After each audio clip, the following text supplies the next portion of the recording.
Ito mga katribya po yung ating pong batang kalamansi. Napitasan na po natin na mahigit po na 40 bag.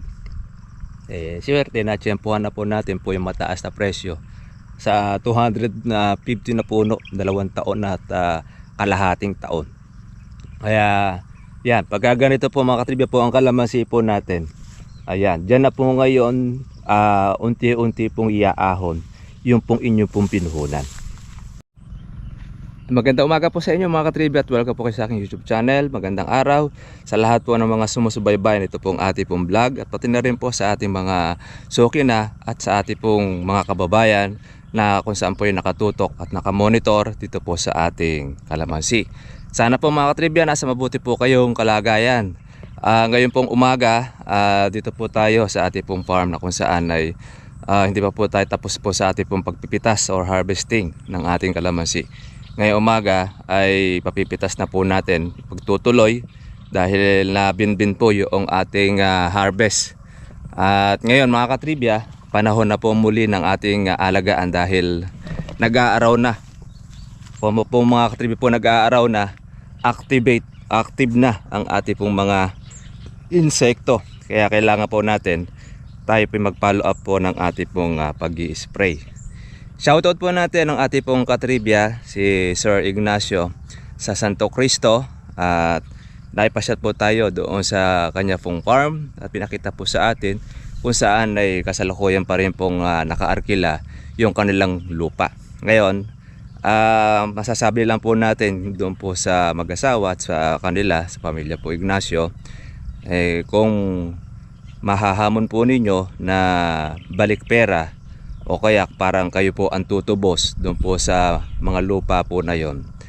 Kahit doblehin naman po ninyo dahil maganda po yung lupa para agad po ninyong mataniman. Tapos merong existing na kalamansi, kayo na rin po yung makapagpapaharvest po nun. Kung papayag po yung umarkila ng lupa ninyo. Kasi meron pa siyang 4 na taon para po doon sa arkila. Ngayon para matapos po yung arkila, maghihintay sila ng 4 na taon. Yun po kung minsan mga katribya po ang mahirap pagka po pinaarkila po natin yung ating pong lupa. Dahil nabibinbin po yung panahon, natutulog, bagamat hindi naman po siya benta, maiinip ka lang kasi pagkaubos po ng inyo pong pera, wala ka na po uling pagkukunan o source income kasi sinala po natin yung pinagkukunan mo ng pera o ng panggastos. Kaya kung tayo lang po mga katribya ay matyaga at sa ating pong pag-aalaga, hindi naman po natin ito magagawa na ating pong maisanla o mapaarkila yung pong ating kalamansiyan. Kaya lang kung minsan nagkakaroon po ang ating mga katribya po na napipilitang iparkila dahil halimbawa gaya nga na nagkasakit, na-stroke, walang gagawa, meron namang gagawa, pinagsasamantalahan naman po yung kanya pong pananim nang hindi po maganda ang kalooban. Kaya kung minsan napipilitan yung ating mga kababayan na isanla yung pong kanilang kalamansian. Pero payo lang po natin doon po naman sa mga kukuha po ng sanla, maganda nga po yun yung term po na 10 years. Kaya lang po napakamura naman po noong pagkakuha po ng sanla po na yun. Di na po natin na kung ano man po yun mga katribya, sa private na lang po kung ano po yung dahilan po ng ating pong may-ari. Siyempre dahil gipit at wala pong pampuhunan, napipilitan po ang ating mga kababayan na magsanla. Kaya maswerte mga katribya po yung merong mga lupa. Hindi ka na bibili, hindi ka na mag-aarkila. Kumbaga, yun itatanim mo na lang, yun na lang halos ang iyong magiging puhunan, tsaka po yung deep well o patubig. Kaya yun po naman ang advantage mga katribya pagka meron kang sariling lupa. Hindi kagaya po nung wala ka pang lupa, gusto mo pang mag-invest sa kalamansi, obligado kang bumili ng lupa or bumili ng kalamansian or humanap ka ng sanlang kalamansian. Kung wala kang makita na sanla, hindi rin po mangyayari po yung negosyo mo sa kalamansi. Ngayon, pag meron ka naman nakita na lupa, ay minsan, tatagain ka naman po ng may-ari. Dahil pagka nakita ang gustong-gusto mo na magkuha ng kalamansi, magtanim, mamahalan ka naman po noong nagpapaarkila. Kaya yun po, mga tips lang po natin mga katribya. Doon po sa mga gusto po ay business po ang kalamansi kasi ito mga katribya po ay pang matagalang business, negosyo. na kung saan po yung pera ninyo na pinuhunan ay mababalik po yan unti-unti, hindi po biglaan. Pero meron kang jackpot, meron kang inaasahan na maganda po ang presyo, kagaya po halimbawa ng ganitong masapit po yung birth season o yung holiday season. Maganda po mga katribya, mga kinikita rin po ng mga magkakalamansi doon sa masipag mag-alaga at sa mayroong kapital. Kapag wala kang kapital at hindi ka masipag sa pag-aalaga ng iyong kalamansi, ikaw naman ang nasa pagsasanla, ikaw yung magsasanla dun sa mga may puhunan, sa merong kapital. At yun naman pong marunong mag-alaga po ng kalamansi, pag yun ay naka-jackpot, napabunga ng marami ang kalamansi ninyo, isang taon lang, lalo kung namumunga kagaya nito, solve na ang bayad sa inyo. Maghihintay ka ng another 9 years. Imagine ninyo kaya po yung kalamansi mga katribya, basta't alam mo ang gagawin po natin, hindi na po natin ito isasanla. Dahil kayo na po mismo ang kikita doon po sa ating kalamansiyan.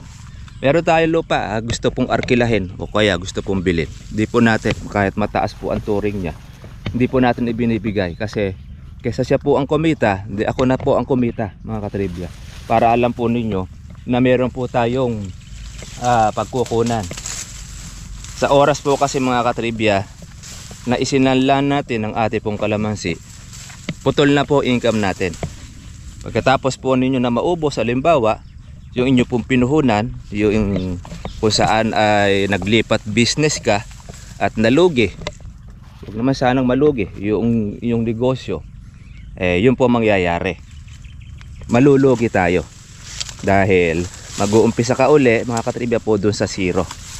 Hindi kagaya ng meron ka pong lupa, meron kang naaalagaan, meron kang napipitas, at syempre nakikita mo pa yung iyong property kumpara mo doon sa nagbenta or nagsanla. Kaya tips po natin yan sa ating pong mga katribya. Kung kayo po ay bibili po ng lupa, kailangan nakita nyo na meron na siyang kalamansi, na nabubuhay ang kalamansi sa lugar, yun po pwede kalamansi doon. Pero pag halimbawa wala naman po mga katribya po ang kalamansi, tapos ay bukid area, bababa ang lugar, ang titinan po ninyo kung nag-i-stay ba ang lupa, ang tubig doon po sa inyong lupa. Pagka po nag-i-stay, wala ka ibang pagtatapunan, mababa ang location, mabuting wag na po ninyong kunin dahil baka di rin po makasurvive po ang inyong kalamansi na itatanim po doon. Maliban kung ito pupuhunan na ninyo na tambakan, para noon tumaas ang lupa, yung location, tapos doon po uho sa mababang lugar ang inyong tubig pag nag-ulanan. Kaya tips po natin yan. Kaya ito po mga katribya naman po yung ating hindi po natapos po napitasin. Pero meron naman po tayong gas resa pan December. Meron tayong pan December mga katribya. Marami po yata ngayon hindi gano'n nag-alaga ng kalamansi, kaya walang marami pong mga pang December. Manapa ang pang November mga katribya, medyo marami-rami po yan. At kaya maaari pong bumaba ang presyo, pero hindi naman na siguro yung bababa sa libo pa rin yun pong kalamansi. Ganyan po kasi mga trivia, pasat po bear season, hindi po bumababa po ng libo ang kalamansi po natin. Yan ang kagandahan mga katribya pagka meron ka pong inaalagaan. Ay yung ating kalamansi, bukod po doon sa merong bunga, meron po tayong mga bulaklak. Yan po yung sinusuportahan po natin. Tapos meron po tayong mga bungang mga maliliit, mga buko. Kaya kailangan po natin mga katribyang ito ay tutukan ngayon po tag-araw. Nandyan po kasi mga katribya po ang buhay po ng ating pag-aalaga sa ating pong pag-i-spray. Tapos siyempre pagpapatubig, dahil diretso na pag halimbawa umaraw na ganyan, obligado tayong magpatubig sa ating kalamansi. Ayan ang dami pong mga buko niyang mga maliliit. Ito na mga katribya po yung sabog po natin nito pong nakaraang nakaraan lang pong buwan, mga buwan na po na September, bago po yung October. Na-delay lang tayo ng sabog, pero at least marami po tayo mga bukong maliliit. Meron po tayo mga pang January. Yun naman pong gasaresa, yun naman po ang ating pang December. At yun naman pong mga labas na bulaklak po na ito, ang atin namang pang February. So imagine niyo, lahat mga katribya po noong mga bulaklak, pati buko, alam po natin kung anong buwan po siya pipitasin. Sipin ninyo, sa loob po ng basta't paglabas po ng buko, 3 buwan ang halos magiging katumbas niya. Pero pitasin ngayon, meron kang pansusunod uli na pipitasin next month, meron uli sa second month uli pipitas ka, at yung pong ilalabas po ngayon mga katribya po ng bulaklak ay para sa third month naman. Yan po ay nadadala po ng kalamansi. At pag yan ay sabay-sabay pong ibinunga, malulumpo kalamansi. Dahil sa sobrang dami na yan, hindi niya kakayanin. Kaya ang ginawa po niya, monthly or kada alaga mo, doon siya naglalabas ng bulaklak. Pag umulan, mayroon naglalabas ng bulaklak. Kaya hindi mo mapapansin, napitas mo ng bunga ng kalamansi mo, meron ko na uling pansunod na pipitasin after po ng 2 weeks. Kaya sa loob ng 1 buwan, 2 beses kang harvest.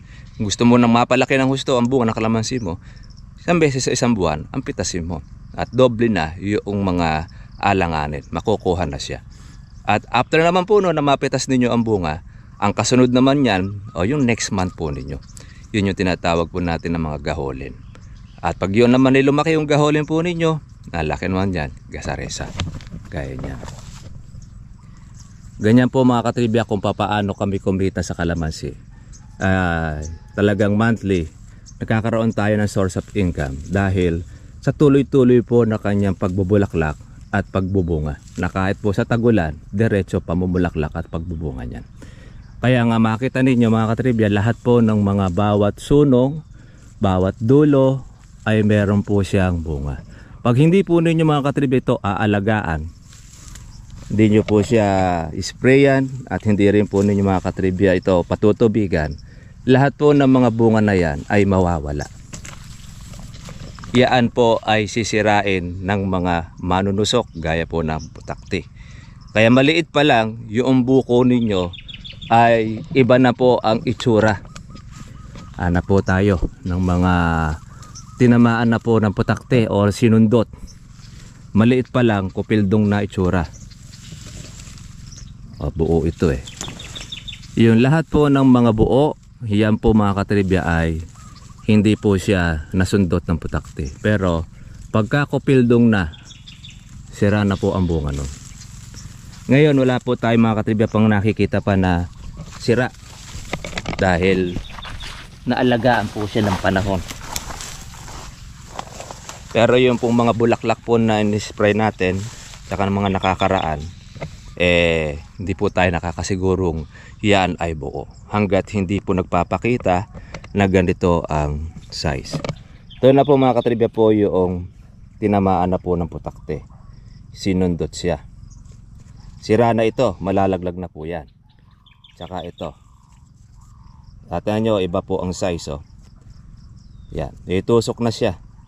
Pero pagka po buo, ito ang size niyan. Yan po ang inaagapan po namin para hindi po tusukin po ng mga maninira. Pag yan po mga katribya po ay hindi ninyo in-spray, automatic po yan.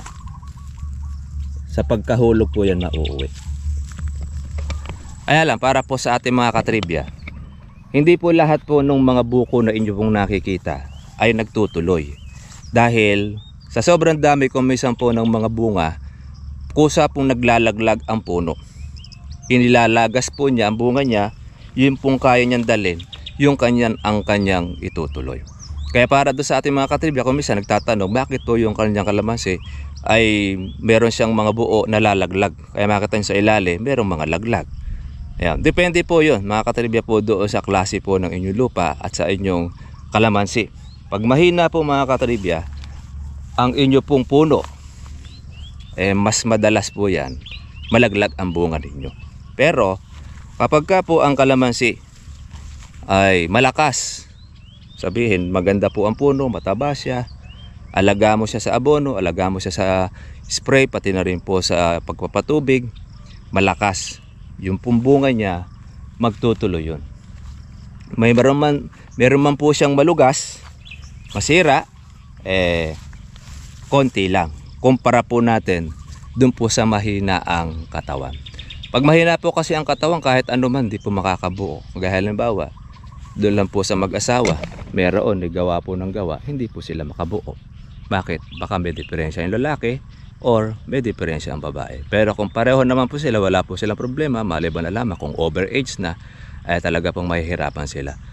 Ay talagang mahirap pong makabuo. Ngayon iba naman, mga katribya, sabi nga nila, maamoy lang, nahakbangan na, buntis na, ay sobrang lakas po nun. Kaya yun po, yung ate pong dito lang po sa atin, sa katawan natin, may hambing natin.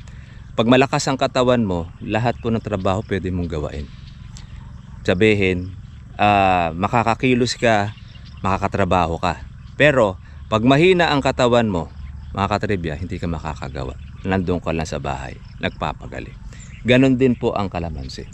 Sa kalamansi, pag malakas ang katawan ng kalamansi po ninyo, makakapagtrabaho siya. Paano pagtrabaho gagawin niya? Yung abonong ilalagay po ninyo, kakainin niya. Pag kinain niya, magpo-produce siya ngayon ng maraming bulaklak. At yung bulaklak, pag naging buko, yan naman mga katribya, ay hindi niya po malalaglag. May mabawas man siya, pailan-ilan lang, konti lang, kumpara mo doon sa mahina ang katawan. Tapos, maganda po mga katribya po ang kanyang mga dahon. Kaya yung po sikreto po mga katribya po ng pagpaparami po ng bunga, pagkokondisyon niya ng ating kalamansi. Dapat malakas po ang kalamansi ninyo. Kaya lang, hindi naman po pwede na miyat-miya ay maglalagay po tayo ng abono. Pag maglalagay kasi mga katribya po miyat-miya po ng abono, ay mangyayari, tatabal po ang inyong kalamansi. Paano ba yung tatabal? Yung po yung magdadahon lang po siya na magdadahon, tapos tatayog, walang bunga. Kaya mangyayari mga katribya, ang pinarami mo dahon, hindi yung bunga. Ang kailangan natin yung bunga tsaka po bulaklak, dahil yan po ang gagamitin natin pang alaga sa kanya, pati na rin po sa pantustos sa ating pangangailangan. Kaya po yung mga technique, kaya take note po ninyo yan sa ating pag-aalaga ng kalamansi. Hindi ko may puno ka ng kalamansi, okay na, titingnan mo pa rin po yan kung yung klase ng puno ba ninyo mahina or malakas. Pag mahina ang puno, mga katribya, saan ninyo, magbulaklak man siya ng marami, maglalagas, masisira. Pero pagka ang kalamansi ninyo ay malakas mga katribya, pag nagbulaklak yan at nagbuko, saan ninyo, may malagas man, konti. Dahil kaya niyan dalhin ng katawan. Kumbaga sa isang nagbabarbel, pag maskulado ka, ano man ang pabuhat mo, okay, kaya niya. Mabubuhat niya. Pero pagka mahina, nako, hindi nyo mabubuhat. Ito mga katribya po yung ating pong batang kalamansi. Napitasan na po natin na mahigit po na 40 bag. Swerte na tiyempohan na po natin po yung mataas na presyo sa 250 na puno, 2 taon at kalahating taon. Kaya yan, pagka ganito po mga katribya po ang kalamansi po natin, ayan, dyan na po ngayon unti-unti pong iaahon yung pong inyo pong pinuhunan. Actually, matagal na rin po natin nabawi na ipuhunan natin dito sa may binhi o punla. Mga na-harvest natin pagka ito po ay ating naipon, nababayaran, meron tayong nagiging kita. Ayan, nang matapos po yung pong pitasin itong ating pong kalamansi, meron pa tayo rito mahahalaw pa. Yung mga natira po nila, ayun, magkakaroon na po lalo pa ng presyo yan. Ganyan. Kaya pagka po napitas, hindi naman po lahat ay makikita po na mamimitas yan. Pwede pa kayong merong makuha pa dyan. Kaya lang, siyempre, pagka yan po ay marami po ang bunga at yun po wala po siyang pansunod, medyo matatagalan po na matiwang-wang ang kalamansi ninyo na wala pong bunga. Kasi mapapatlangan kayo dahil puno siya ng bunga sa umpisa. Pero kung halimbawa, sunod-sunod po ang alaga ninyo, nakakatribya, yung paglalagay po natin ng abono, tsaka po pag-i-spray, lahat po na ibubulaklak po na yan, magtutuloy-tuloy siya, kaya iba-ibang panahon po siya. Ganun po ang ginagawa po natin. Hindi lang po tayo yung isang bungahan lang. Isang alagaan lang, pagka pinitas mo na, tapos na, katiwangwang na ang kalamansi. Hindi po maganda pong idea yung ganon. Dahil pag isang bungahan lang ang kalamansi ninyo, natsyempohan po natin, mababa po ang presyo. Ade, kawawa ka. Di ka naman malulugi, kaya lang kukunti lang kikitain mo. Compare po natin doon sa continuous ang inyo pong alaga, continuous po ang inyo pong pag-i-spray. Lahat po ng panahon, lahat po ng buwan, makukuha ninyo ang presyo. Sabihin, lahat po na yan, kumbaga sa isang dala, meron po kayong malaking butas, merong maliit na butas, merong pinakamaliit na butas. So, ibig sabihin, walang lusot ang isda. Lahat ng klase ng isda, makukuha ninyo. Meron kang malaki na makukuha na malaking isda. Dahil Pinoy yung batsa mo lahat doon, sigurado, basta't pumasok na isda, pasok yon. Merong medyo malaki, meron namang medium, small, merong pinakamaliit pa na isda. Ano po ibig sabihin? Lahat ng presyong dumaan sa buong taon na yon, patitikman ninyo. Pagka meron kayong punong kalamansi at ready na sa pagpapabunga. Yan ang ganyan po ang kagandahan po sa kalamansi natin. Hanggang sa kamura-murahan yan, makukuha po ninyo dahil continuous ang bunga niya. Hindi siya humihinto. Huminto siya ng pamumunga pagka ito pinatay mo na or pinutol. Pero hanggat yan ay may mga sanga, hanggat yan ay mayroon po nga pag-aalagang ginagawa, continuous po ang ating pag-harvest. At tinan niyo po, ito na po yung mga nasira po ng putakte. Kung po mga nag-uulan, di po tayo nakakapag-spray, nakakalusot po yung iba nating mga putakte. Yan po yung mga target nila. May bunga pa yan. How much more kung wala pang bunga yan, mga katribya. Puro mga bukong maliliit ang titirahin niyan. Kaya malaking bagay pa yung meron tayo mga bunga rito na pitasin dahil nakamenos tayo. Dahil yung mga putakte salip po sa mga maliliit na tumira, dun sa bunga na. Yun po mga nahihinog. Kaya yun naman po mga katribya, ang isa rin sa maganda. Kaya lang, wag lang naman po natin ganun lagi na palalausin ang bunga. Sa kalamansi, meron po talagang mayabang. Malaki siya. Ayun, eto mga trivia. Malaki itong puno na ito. Pero meron mga sunong po yung mga ibabaw niyan. Pag nagtuloy po ibabaw na yan, yuyuko yan. Makokontrol niya po ang paglaki. Ganon din ito mga katribya. Makokontrol po niya paglaki basta't marami siyang bunga. Ayan na, meron na po siyang sundot ng putakte. Ayan. Pag sinundot na yan, iitlogan na yan na putakte. Magiging kupildong na siya. Pagka kupildong na, mga katribya, sira na yon. Yun na po ngayon ang maglulugas. Kaya yun po ang ati pong sa mga nagtatanong bakit daw ang kanilang kalamansi ay nasisira o nalalaglag. Ito ang isang dahilan. Meron ay mahina po ang kapit, mahina ang puno. Iba naman, malakas naman ang puno niya, may insekto naman sumalakay, hindi siya nakaligtas. Ito ang kalamansi natin, ito bombahin na kaagad. Nakarana po kasi yung halos sa ilang buwan natin pag spray ng damo, mahaba natin. Ito malakas ang mabay, agingay. Yan ang gustong gusto po ng kalabaw tsaka ng kambing. Pero madali naman yan mapatay ng ating mga herbicide. Tinan ninyo mga katribya po ito, dahil po mga bungang maliliit. Ayan. Ang ani po nito mga katribya ay January. Yung gamunggo na yon, nakukuha na po na rin yan ng katapusan ng January or first week ng February. Mga buo naman. Sabihin wala pang ganong maninira. Tapos may lumalabas po tayo pong bulaklak.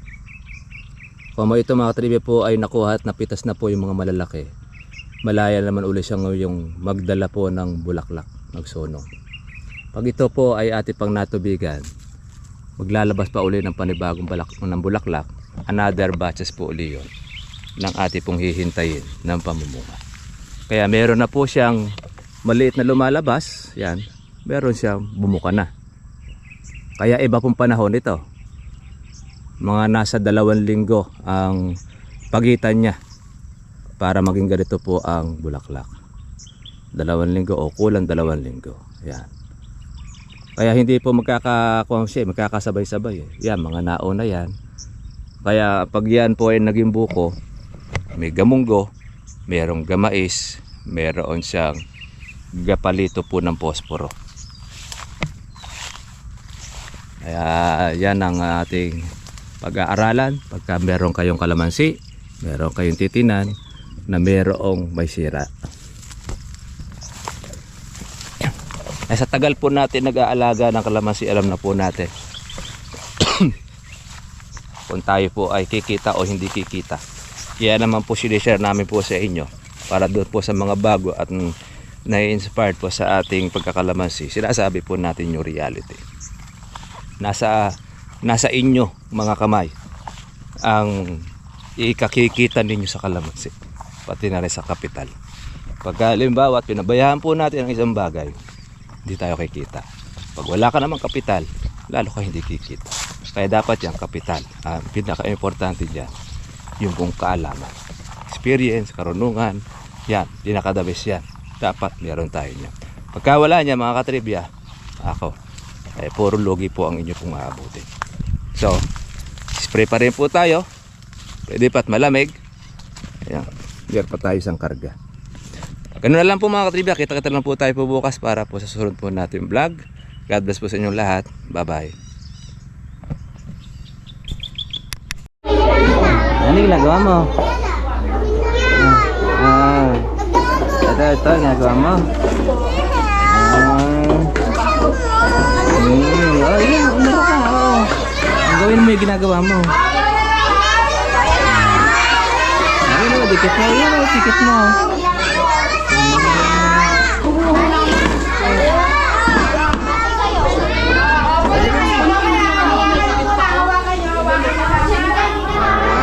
Dikit. Mamaya ibibigay sa akin. Mamaya hawakan na. Dito. Dito. Dikit ka na doon. Magdikit ka. Ayan o, ito. Ano ba didikit mo dyan? Magdikit ka lang ng Halloween. Iba, nakadikit. Yun, sa iyo, yun. Oh, yun, sa iyo. Kunin mo sa iyo. Dikitan mo sa iyo.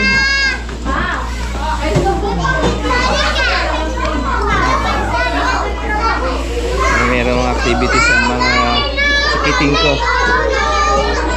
Aking bempe. Ayun.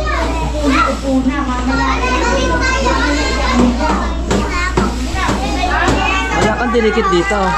Alin ba sa iyo rin? Tabay sa'yo? Ha? Alin didikit dito? Oo, ito. Dikit mo.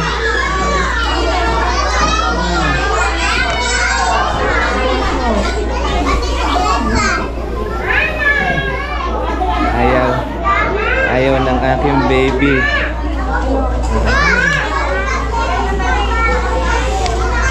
Halloween. Mga kids.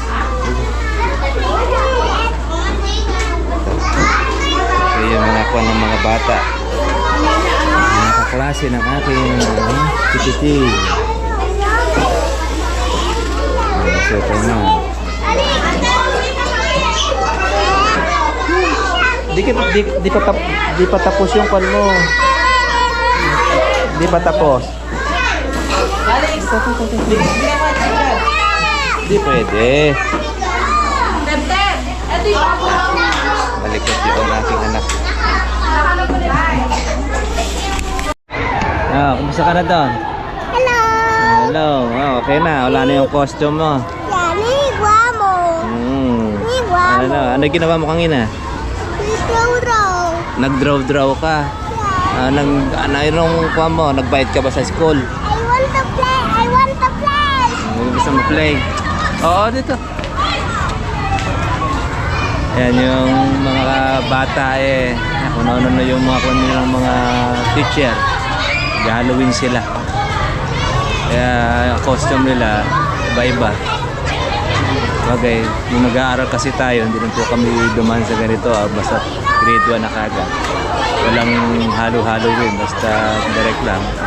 Christmas party, ano pa. Pero Halloween, wala ko natatanda nag-Halloween kami.